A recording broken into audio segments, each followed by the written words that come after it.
We had $26,000 in sales. I said, holy shit, to my wife, this is our billion-dollar idea. The Banana Hats were just featured on the Today Show. That's how crazy the Banana Hats boom was. If you guys have not seen him on Shark Tank, Season 14, episode 6. What's up, everybody, and welcome back to the CB3 podcast.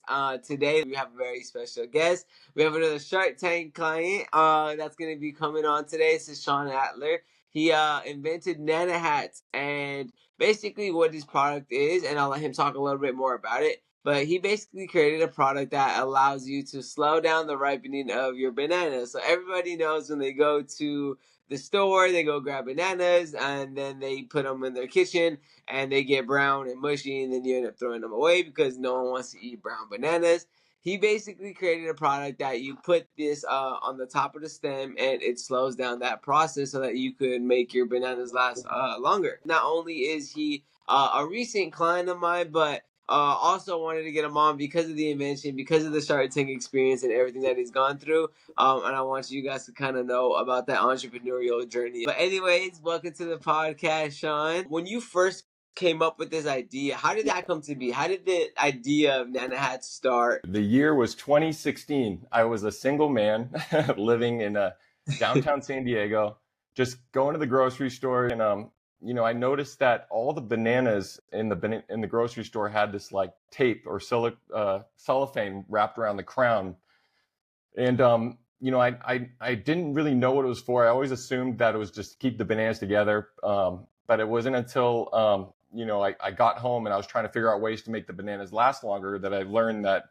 if you seal the crown of the bananas, you prolong the life of the bananas by slowing the ripening cycle. And so what I would do is I would take my shopping bag from the grocery store and I would take duct tape and I would tape it around the crown. And it just looks so ugly on my countertop. I can't even begin to tell you. It was an eyesore. Everyone would come over and would be like, "What is going on with those bananas? Why does it look like they're wearing like a shower cap?" And so I knew there had to be a better way. And I searched high and low on the internet. I'm like, has anyone done this before? I knew this was an idea, that a business I always wanted to start, and I always wanted to be my own boss and to not work for the man. I think that's everyone's dream.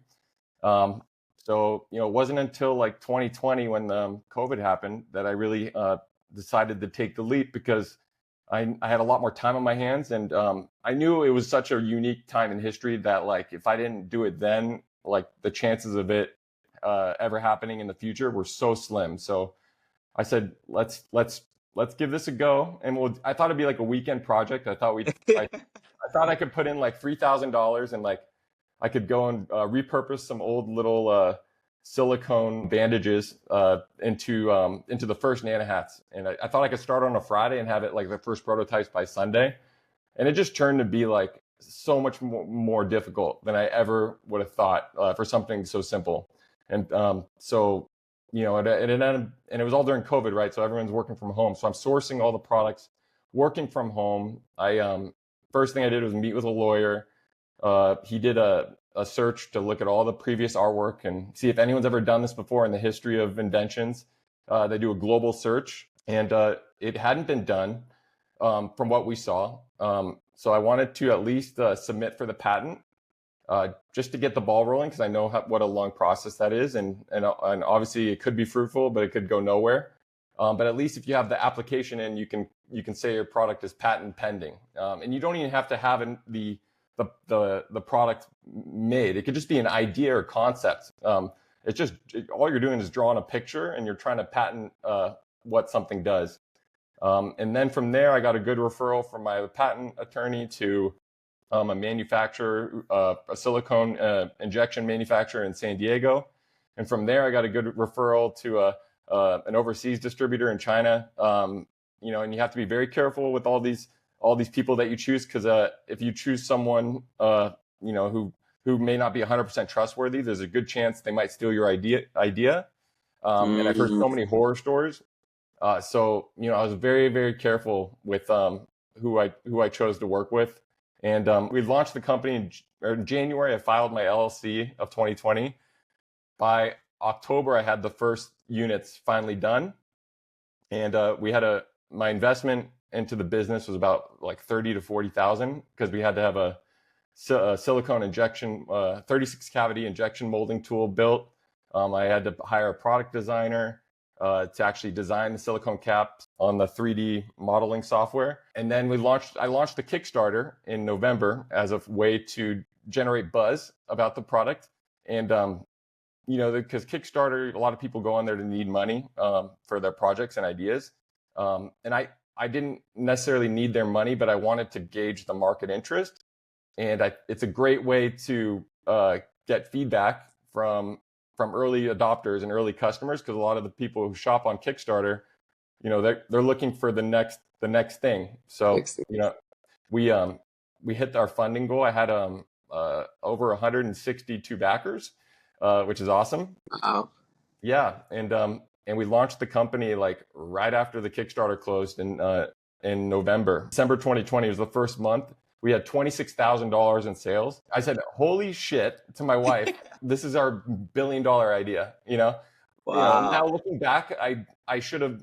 I was a very green, obviously, business owner. I didn't realize that December is like only like Christmas, and that's like not a normal period of the year. Yeah, and that but doesn't happen every you're month. learning. You're right. You're like you just launched. You're like, yo, this is crazy.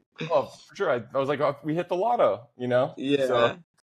So we went full gung ho with that, with after December, and we were running everything out of our 1-bedroom condo. So we had 1,100 square feet in our condo. It looked like a full on fulfillment center. So we're doing like assembling, like packing, shipping. I was going to the post office multiple times a day to ship orders, which in hindsight I didn't need to do that. I could have just gone at the end of the day, but I want to be a really good business owner, and I want to give people the best customer service. So like in my mind, I was like, I need to get their product, their order into the system to get it to them as fast as possible. So, it was a lot of work, and I was also doing all the customer service and on the back end and the website. Yeah, you were wearing many hats. You were everything, right? You Yeah, were the CEO, marketer. You were kind of doing everything, right, at the time. totally. I was totally grinding. I was doing everything on my own, and I just kept grinding, and then we got our first break in the summer of 2021 when I was driving to my full-time job. I work in investments. It's a serious job. It's completely opposite of this job, and it's like opposite end of the field. And my grandmother, or first off, let me say that I was getting these sales coming through on my phone, because every time you get a sale on your website, You get the my ching, my right? phone You would. get like a notification. Yeah, and it's like a little like cash register sound. Yeah, I know what you're talking about. Yeah. Yeah, and all of a sudden my phone is just going off like a music video. It's like just Wow. like cash register sound after back to back to back, and I'm like, I just started doing Facebook ads. So I called my wife, and I was like really happy because I thought like I cracked the algorithm. I'm like, you know what? I figured it out. I figured out how to do Facebook ads. A lot of trial and error, but I figured it out. And then I was like, there's something going on. This isn't normal. And then out of nowhere, my grandmother calls me from the East Coast. She lives in Canada, Toronto, and she said that the Nana hats were just featured on the Today Show with Kathy and Hoda, and the segment was called Gadgets. Why didn't I think of that? And it was so unexpected. They didn't let me know ahead of time. I would have sent them free product. They didn't have to buy it, but it was insane. That was like our first huge break, and we got so many sales. We sold out. And Wow. from there, it just became like the business just kept growing and growing. So it's all about just expanding and just staying in front of the trends and making sure that you continue to innovate, because it's oftentimes after 3 years your business can get stale, so you have to keep trying new ideas to keep Absolutely. enticing your customers. Absolutely. After the Today Show, how long after that was it that you got the whole Shark Tank appearance? So I thought about applying for the Shark Tank after the Today Show, because I'm like, Okay. I was like, our sales were good. A lot of what was holding me back from applying that year was just what other people would think of me, and what my Okay. clients Yeah. at my investment job would think of me, because I'm Interesting. in, in hindsight, it was just such a mental game that I was just torturing myself, like, and Did your job know at this point what you were doing outside of work? Like outside of your yeah, normal job? yeah. So in investments, we have to have all of our outside business activities pre-cleared, Mm, because they have to eliminate like a conflict of interest. So it has to be approved, the outside business activity, how much time you're putting into it. Um, I would say, maybe they didn't know, to an extent, like how involved it was. yeah. Um, but, I was more concerned about not, one, my employer, because, God forbid I was to get, fired or something. Fired for it, Yeah, yeah. totally. That was in the back of my mind. And then the other thing was I was concerned about what my clients would think of me, just because, that I wouldn't want them to think that, that I was prioritizing, Your business over Nana. them. Yes. Yeah. Fast forward after the Shark Tank experience, all of that was just mentally in my head. And it actually ended up being completely opposite. People were so much more, they were impressed by it, and, Yeah. yeah, it was actually much more impressive to them than it was a detriment to my personality, or my work ethic. So I'm really happy about that. And if anyone was watching this and is thinking about what someone will think of them if they do something, I mean, I feel like you only get to live once, and at the end of your life, like nothing really matters. I hate to say it, it's like so. I applied for Shark Tank in October of 2021. It's on the website. It's just a simple one pager. It's one little paragraph where you write about your business, and then you're allowed to submit one picture of your product. So Mm, I put a picture of the bananas with the watermelon Nana hat, and I explained to okay. them a little synopsis of what the product was. I think I was like probably one of the earliest people to apply, and then they called me, and then we started the whole casting process, which Yes, yeah. takes forever. And it's like there's no guarantee, like it all could end at any moment, because like every week they're just cutting companies from the pool. Mm, So it starts out with like 28,000, and then they end up with filming with like I think from 120 to 150, and then from those that they film with, only like 80 to 100, I think it's like 110 of them actually make it to TV. It's a fascinating process. I've been watching the show for so many years, so like it was very surreal. when you finally went through the whole process and you finally were like, hey, this is shooting day, we're gonna be on stage in front of the people, the sharks, like what was that feeling like? Yeah, it was crazy. It's so the opposite of what you see on TV. And there's it's so much longer. They cut out all the dead space, when you watch it on TV, and there's that background track, but they do such a good job of hiding those cameras, right? So like you don't, there's like 200 people around you in the studio working on things, but like when you're filming, the lights are bright, like the cameras are hidden, so that you almost like forget that that you're filming, and you're actually just like having a conversation. And actually, what I compared it to is, have you ever seen the movie Slumdog Millionaire by any chance? It like won Yes, Best Picture. yeah, yeah. Yeah, I feel really lucky because in my world of investments, like every day I pitch, not pitch, but I present investment uh, ideas and solutions to my clients on where to put their money. So I'm no stranger to speaking to groups of people, and also selling myself. I think a lot of people don't come from like a sales background, or Yeah. um, they don't have those tools. Like I could see them being a lot more overwhelmed, but I felt like my life's journey and my career like really, really, really gave me a An leapfrog head advantage. start. Yeah. Um, and so it wasn't anything out of my wheelhouse, but I was definitely more nervous about seeing those horror stories, because I watched 14 seasons of Shark Tank, like leading up to my appearance, and Yeah. yeah, and all those horror stories, and some of those people like who had crashed and burned on live TV. I was Yeah. I was more concerned about my friends and embarrassing my friends or family, honestly, forever. I was like, Absolutely. Like, yeah.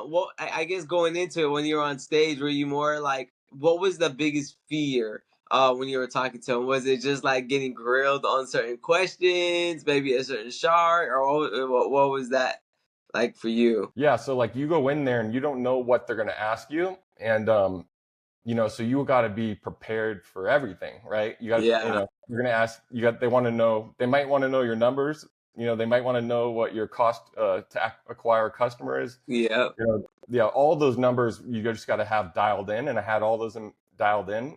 The other thing I prepared a lot for was like, what am I going to use the money for? And I prepared that a lot.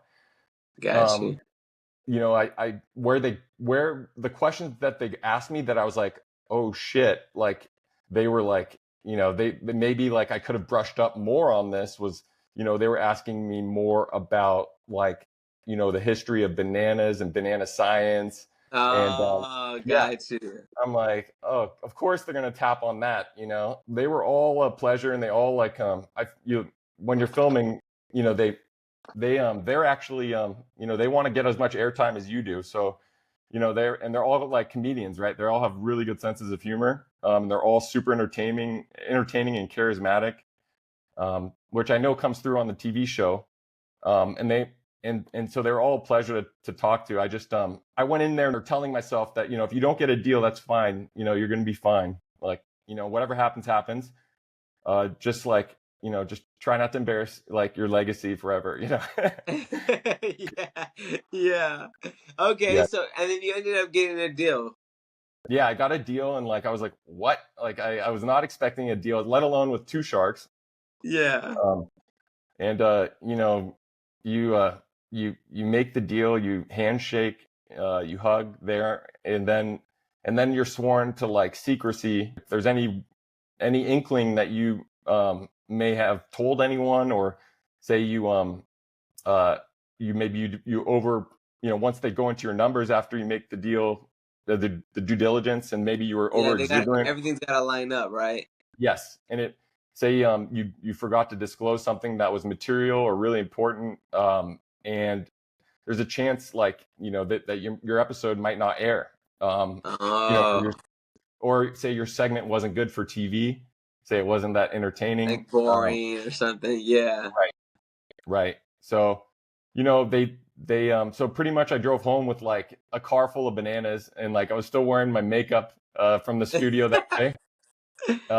Full makeup. I've never worn makeup before, and I was like, I was just driving home in my Nana Hats gear, and I drove from back to San Diego, and then I was just sworn to secrecy. I went to work the next day, like went about my life, and didn't hear anything for a few months. And then once I got the notification that I was going to air, that was amazing, because then I could start sharing with people. Yeah, for sure. And then so I know like that's probably like some huge news, right? I can just imagine putting myself in your situation about as an entrepreneur. Did you have like a watch party? Did you get your friends together? Like, did you set anything up? Because I feel like that's something I would have done.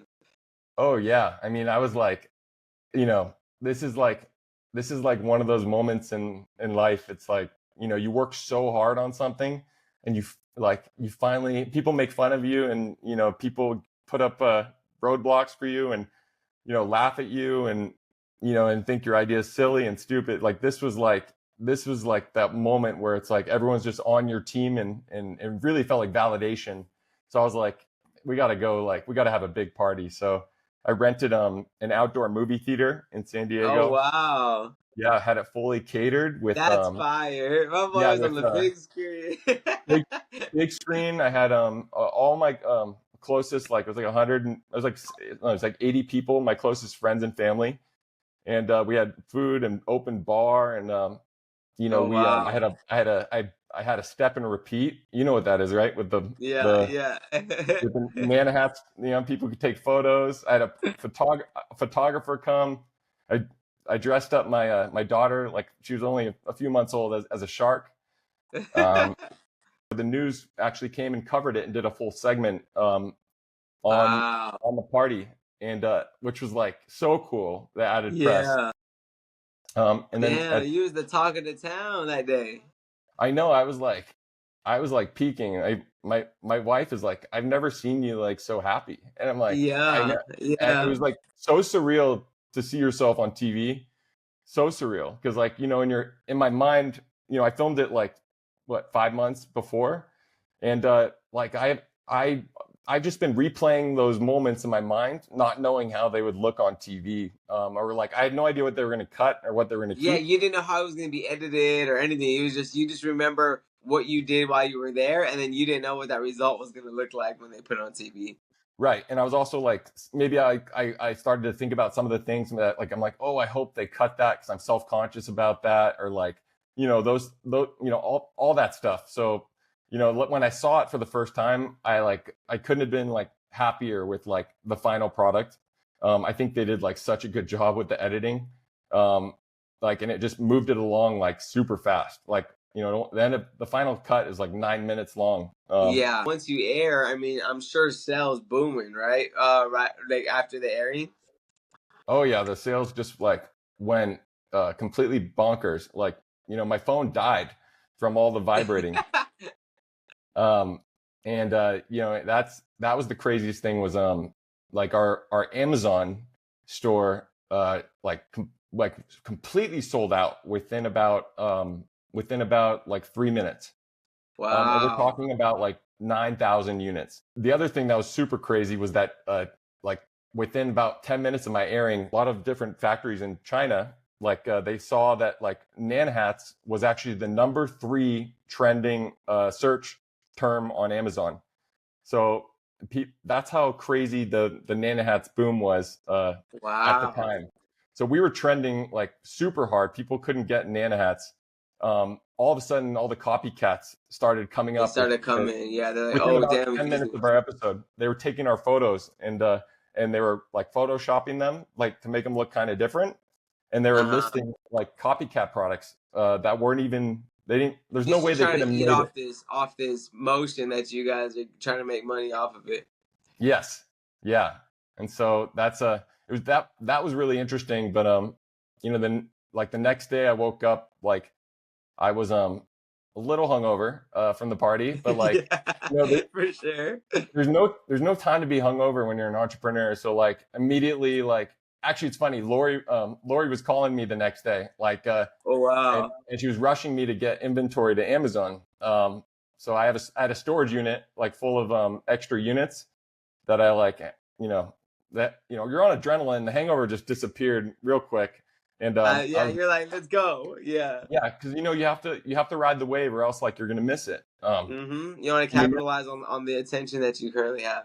yeah, you're never gonna get that again. And that's the greatest marketing platform in the world, Shark Tank. Absolutely. Honestly, I would say it's even like the Super Bowl for entrepreneurs. I would say every entrepreneur what has that dream of damn I want to be on Shark Tank just because of the show's so like legendary. When you first started this journey, um, you obviously said it wasn't easy and not what you expected. What are some of the hardest moments you would say you went through as an entrepreneur, and what would you tell people who have a product, service, or whatever that wants to get like quit their 9 to 5 job and start an entrepreneur or business idea? What would you recommend to them with full transparency? Like the hardest thing was just finding the right people to trust to talk about your idea, because like if your idea gets stolen in the R&D phase, like you're dead in the water. So Yeah. um, and it happens like all too frequently. So if your idea is patentable, I recommend your first step is doing the patent, submitting for the patent, and doing a prior artwork search, because then you'll know if your idea has already been done, and maybe if it's already been done, you could license it, or maybe there's a way you can improve on the already submitted patent. There should be a lot more time invested in has the idea already been done before you jump into the execution phase. Mm. Because part of being an entrepreneur is we're really good about executing, because like I'd say 99.9% of the population, like they'll think about something like that, a great They idea, won't act. they'll never do it, never do it. Unfortunately, or fortunately, I'm the opposite. Like I will jump headfirst into an idea before I do the R&D, and oftentimes I've learned that, maybe that's not the smartest move, because, I already have patent applications submitted, and I'll find out afterwards it's already been Yeah. done. So, but it's all just a big journey. What do you think is the number one characteristic that is needed when it comes to entrepreneurs? Do you think that everybody could do what you do, or do you think that everybody can be an entrepreneur? And if so, what is needed to actually be successful in this field? I don't think everyone can be an entrepreneur, unfortunately. And that's just me just being honest with you, because it requires you to be okay with failing. And I get that some people just like aren't aren't aren't comfortable with failing. You also have the best critical thinking skills. As part of being an entrepreneur, I would say then the other thing is you're just basically solving like 100 little problems every day. So you're just fixing little problems every day, and so it's never easy. It's not like you can just like outsource all this work to someone else to take care of for you, because, like, again, it's your business. No one knows it better than you. So if you put in the time and have no loose ends on your process as far as your supply chain, and also like the customer experience, that's what makes you a successful entrepreneur. What does a day in the life look like for Sean? So right now we're in the middle of prepping our Q4 holiday inventory. Uh-huh. And if anyone's watching this who doesn't know, there's a little holiday coming up called Christmas, and it's when actually, excuse me, Black Friday is also a big one, where we actually make about, like, or most businesses make about at least 50 to 70% of their entire revenue for the year. During these And times. yeah, so it's super important to have inventory for people to buy. So we are actually in the middle of prepping all of our inventory for the holidays. And right now, what is a day in the life consists of me, basically going through our website in the morning, making sure that all the customer messages have been addressed. Also, looking at our social media accounts, making sure that all the creator messages of people that we are actually going to be filming content for us, that they've all been settled, and they have no questions about the product. I'm actually doing a lot of the assembling in my house. A lot of people don't think that being the CEO is just like the figurehead, and it's super glamorous at times. Sure, I get to be on TV maybe once every century, but Yeah. yeah, this right now I'm in the trenches. Like, I'll show you here. Like, here I'm I'm doing our labeling on our Like product. labeling the Yeah, package. on barcode. You know, I'm doing it all myself, and this is just the unglamorous part of entrepreneurship, but it has to be done. And if I'm not going to do it, why would I expect someone else to do it? So, I put so much money and time into this, and it's really my baby, the business. So, I want to see it through, and I want to make sure that, like, my customers really really enjoy the product. So, I definitely spend a lot of time listening to the customers and reading the emails. I don't outsource all of that, because customer feedback is number one. I definitely see Nana hats being way, way bigger than where in a couple years, or even months from now, than where it's at right now, with everything being implemented the right way. I do like the marketing, the back end, the video editing, all of that. So I see what's going on. I see what people are saying, how people are reacting to certain content, and how big this product can be. So very excited with that. Is there any thing in the works right now with Nana Hats that people might not know that's coming up? And then two, if you had to choose any collaborations, celebrities, partnerships, anything like that, and they were watching this right now, who would you want to work with, and what would that look like for you? No, great questions, and I love working with you too, Chris. You're super easy to work with, and you're such a positive and passionate guy about what you do. And a lot of the vendors I work with, you can really tell that for them it's just a day-to-day job, and they don't love what they do. But I really get the impression that you love what you do and you're passionate about it. So the feeling's mutual, let me tell you. Appreciate you, brother. But as far as Nana Hats, we're really excited. I'm actually going to my very first trade show. So I have a booth. Okay. Yeah. So like, what trade show do you go to when you have a banana hat company? The National Grocer Association in Las Vegas. It's going to be at the MGM from February 2nd and February 3rd. Nana Hats will have a booth. So if you're going to be there, come find me. I look forward to it. I'll have some Nana Hats there to be given away. So hopefully we get to meet. And then as far as the second question, who I'd want to work with, like my dream partner, is Yellow Tux Jesse of the Savannah Bananas. If you're Okay. watching this, you got to call me. I'm so inspired by their story of how he started the league. And the Savannah Bananas are amazing.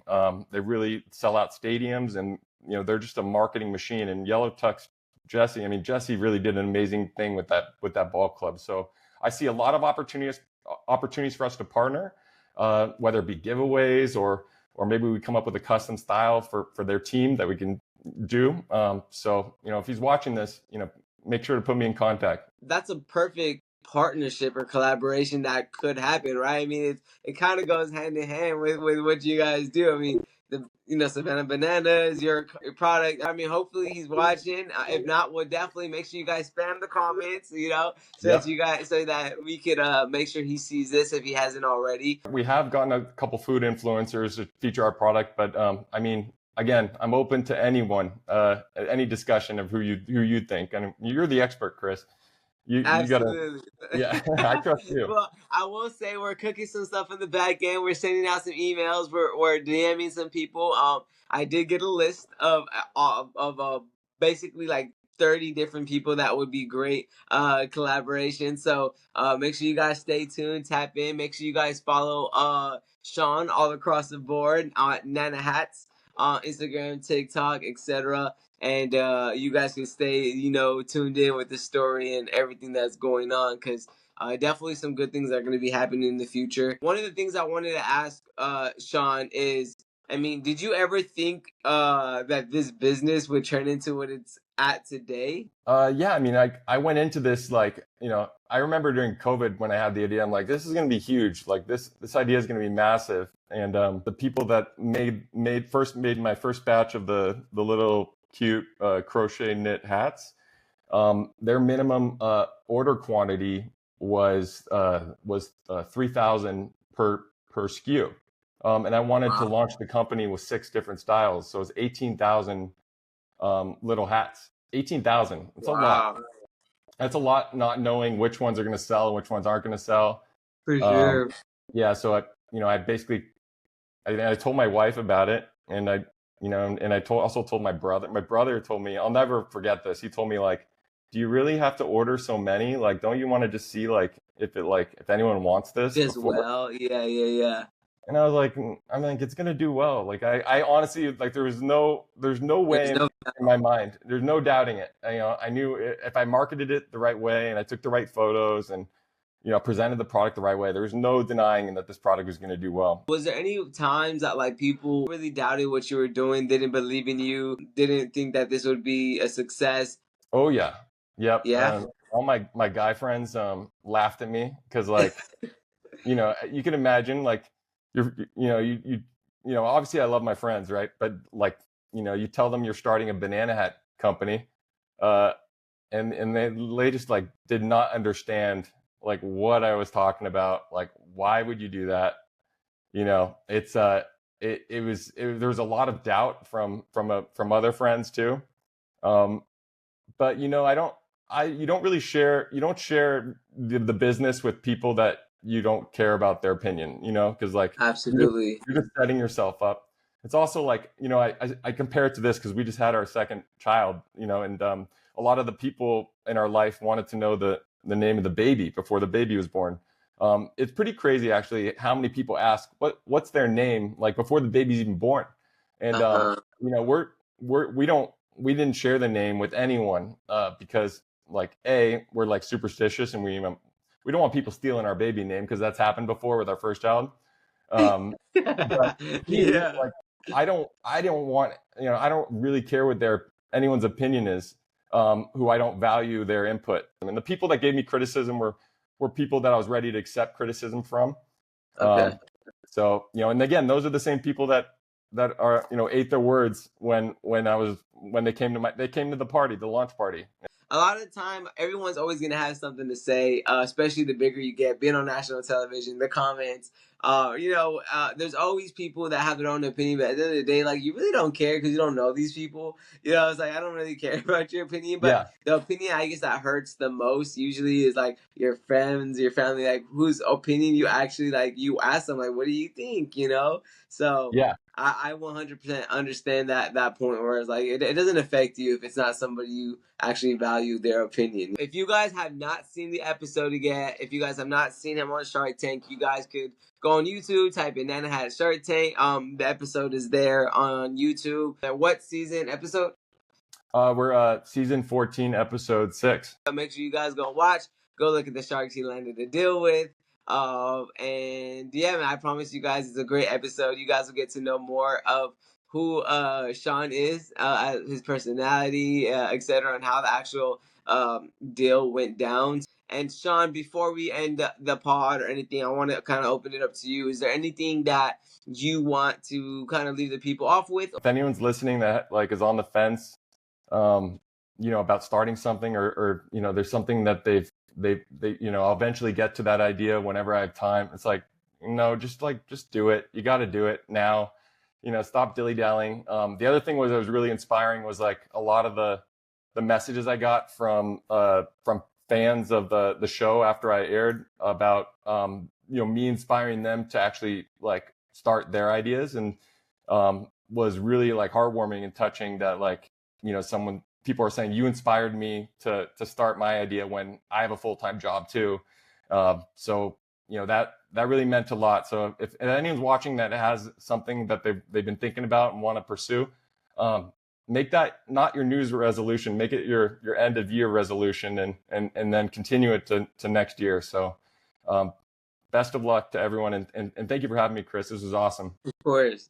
It's a pleasure. And for anybody wanting to get in contact with you, maybe you want to do a collaboration or product affiliates, get involved with the affiliate program. Where can they reach you, Sean? Socials, etc. Yeah, they can. My Instagram is nana.hats, and then they can reach out to us via email. It's support@nanahats.com. So if any of you guys are interested in being an affiliate or collaborating, definitely reach out. Like I said, Sean's in the works with it. He's definitely seen everything, so he'll definitely see your message, and it would be a pleasure to work with you guys as well if it makes sense on both ends. So I appreciate you, Sean, for getting on. I'm excited to see where we kind of take this thing here in a couple months. Likewise, yeah. Keep up the good work. You're crushing it. Appreciate you, brother, man.